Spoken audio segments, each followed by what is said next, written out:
पाहत आहात महाराष्ट्र न्यूज मराठी, एक ध्येय परिवर्तनासाठी। अकोला जिल्ह्यात थंडीचा कडाका वाढला। थंडीपासून बचावासाठी शेकोटीचा आधार। राज्यात सध्या थंडीचा कडाका वाढला असून येत्या 2 दिवसात तापमानात 1 ते 2 अंश सेल्सिअसनं घट होण्याची शक्यता भारतीय हवामान विभागानं वर्तवली आहे। उत्तरेकडून येणाऱ्या थंड वाऱ्याच्या प्रभावामुळे राज्यात गारठा वाढतोय, त्यामुळे गेल्या काही दिवसांपासून शहरातील तापमानात सातत्यानं घट होतीये। यामध्ये अधिक घट होऊन येत्या काही दिवसात हंगामातील एक आकडी किमान तापमान नोंदवलं जाऊ शकतं, असा अंदाज हवामान विभागानं वर्तवलाय। अकोला जिल्ह्यातील मूर्तिजापूर शहरात थंडीनं दणक्यात आगमन केलं असून 2 दिवसांपासून तापमानाचा पारा घसरू लागलाय।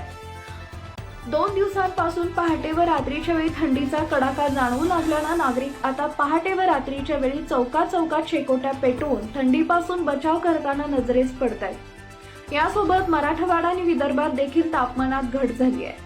सकाळी, संध्याकाळी आणि रात्री कमालीची थंडी जाणवतीये, त्यामुळे आता नागरिकांनी कपाटात ठेवलेले गरम कपडे बाहेर काढण्यास सुरुवात केली आहे। मात्र आता वातावरणात बदल झाल्यानं थंडीची लाट आली आहे। जिल्ह्यातील किमान तापमानात देखील घट झाली आहे। शहरी भागातील नागरिक या गुलाबी थंडीमध्ये मॉर्निंग वॉकचा आनंद घेताना दिसून येत आहेत। हवामान विभागानं दिलेल्या माहितीनुसार पुढील काही दिवस राज्याचं हवामान कोरडं राहणार आहे, तर पुढील 5 दिवस विदर्भ, मराठवाड्यात काही ठिकाणी हवामान ढगाळ राहण्याची शक्यता आहे।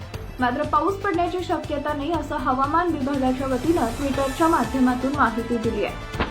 प्रतिनिधी मोहम्मद शब्बीर, महाराष्ट्र न्यूज मराठी, अकोला।